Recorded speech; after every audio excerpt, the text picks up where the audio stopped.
The Blue Jays are at the tail end of their contention window with a painful 0-6 playoff record to show for it, causing us fans to get anxious because what if we exit the Vlad and Bo era with nothing to show for it when we were led to believe this would be the time the Jays finally recaptured the coveted World Series title. And now after missing out on the two marquee players available this offseason, Ross Atkins and the Jays front office has their work cut out for themselves with a big move desperately needed to bring energy back into a disgruntled fan base. So here are three potential game-changing moves that could help propel the Jays from a fringe playoff team to the juggernaut they were always meant to be. First up is Luis Robert.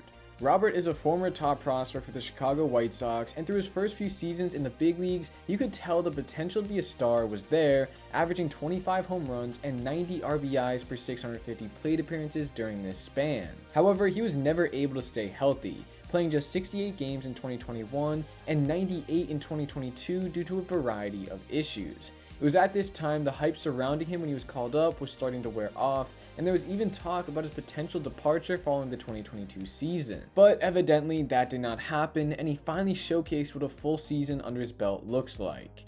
In 2023, he featured in 145 games, slugged 38 home runs, an even 90 runs scored, 80 RBIs, and an OPS topping 850.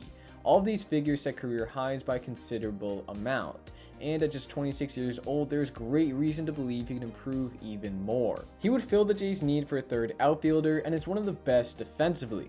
In 2023, his 12 outs above average ranked in the 98th percentile in baseball and third best among outfielders, just behind Brenton Doyle and Kevin Kiermaier. So it's safe to say his defensive ability would go right in line with the Jays front office vision of being the best at preventing runs. As of now, he's in the midst of a 6-year, $50 million deal that runs out following the 2025 season, which goes right in line with the Jays' young core of Vlad and Bo. However, in 2026 and 27, he has $20 million club options with a $2 million buyout. And if he's able to maintain his 5 WAR from 2023, that would be an easy pickup for the Jays to solidify their outfield for years down the line. With all this in mind, he would undoubtedly be a solid addition for the Jays to look for, but it takes two to tango, and it's not known if he will be moved this offseason or not.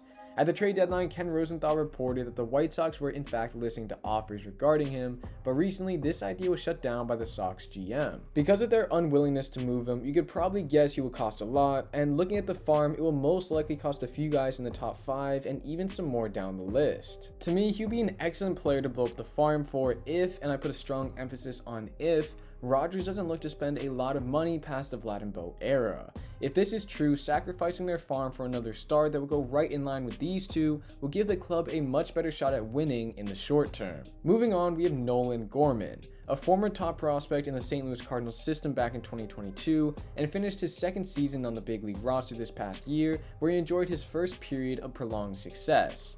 In 119 games, he slugged 27 home runs, knocked in 76 RBIs, and had an OPS a tad over 800. For reference, 27 home runs would have led the Jays in 2023, and he only played in 119 games. But the best part about Gorman is his left-handed bat, a dynamic the Jays tried to incorporate in their lineup last year, and did so with Dalton Varsho, Brandon Belt, and Kevin Kiermaier, who all put up decent numbers right around their career norm, which was helpful. But Gorman would bring the Jays even more extra base hits from the left side of the box. Another important metric to consider with Gorman is ISO, which measures the raw power of a hitter by taking only extra base hits and the type of extra base hit into account, with the formula being simply slugging percentage minus batting average. And to give you an idea of what a normal ISO is, 140 is average, 200 is great, and anything above 250 is excellent. In 2023, Gorman's figure was 242, which would have ranked firmly at the top of the Jays list in 2023. Moving on to the defensive side of his game, he is a primary second baseman while also carrying the necessary tools to play third base,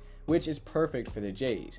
Because if we look at the team's top prospects, you start to notice a pattern. They're all infielders. With Gorman's flexibility to play either second or third, he can plug up the position the Jays might be vulnerable in. For example, if the Biggio and Davis Schneider tandem can work, then keep those guys at second and move Gorman to third. If that tandem is not working, move Gorman to second and leave third open for Arelis Martinez, Addison Barger, or any of the other prospects. That would be a huge asset to have on the roster. And for if the Cardinals will trade him, it's hard to say. He hasn't been brought up in much trade chatter thus far in the offseason. However, following the Cardinals' worst season since 1990, they've shown a willingness to trade off some of their major league players for minor leaguers, with Tyler O'Neill the latest to depart. And in order for us to acquire Gorman, we would have to give up a lot, because he is set to become a free agent after the 2028 season and is still pre-ARB, meaning he won't cost that much money over the next few years. Therefore, he will be pricey and can potentially cost Ricky Tiedemann to even get talks started. Because as we saw with Dalton Varsho, acquiring a player with so much control can be costly, and for potentially just a little more, a deal for Robert would get me much more excited. Now on to the last guy, Isaac Paredes. When he first came up to the big leagues with the Detroit Tigers, he didn't find much initial success, managing to hit just 2 home runs in his 193 plate appearances before being shipped off to the Tampa Bay Rays for Austin Meadows, and from there, like many other players, he finally started to reach his stride. Then in 2023, he stepped it up a notch further, topping 30 homers, more than doubling the amount of RBIs, and raised his OPS by almost 150 points. And one of the best things about his game is, like Nolan Gorman, his ability to play multiple positions, that being third base, second base, and he's even capable of backing up Vlad at first. Having a player with this flexibility is a great luxury to have and would keep the Jays' infield spots open for their top prospects to potentially take over. As for his ability to perform in any of these positions, well, it's up in the air, because he's only entering his age 25 season, and in 2022 he was already an elite defender, placing in the 90th percentile in outs above average, but regressed to the 55th in 2023. Meaning at worst he's the opposite of Matt Chapman, a bat first, glove second type at the hot corner, who would still yield around the same WAR between 4 and 5, with the potential to post an even higher figure. But now onto the big money question: will the Rays trade him?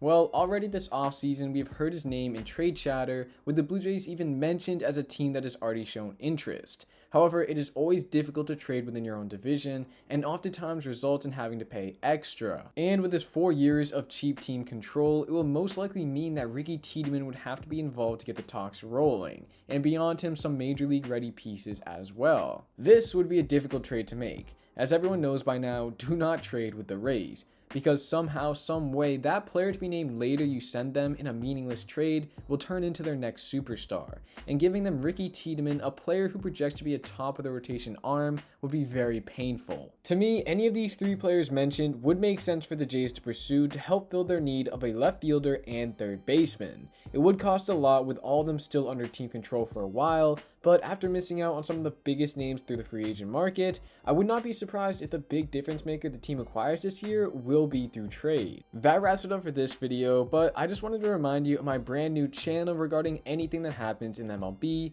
with my latest video being about the rise and fall of Kris Bryant. If you're interested in that, then click on this little pop-up right here and hit the subscribe button to stay tuned for all the content I have coming. Also, let me know what you think about these 3 guys mentioned in the comments, and as always, hit the like button and subscribe on this channel for more awesome Jays content all off season long.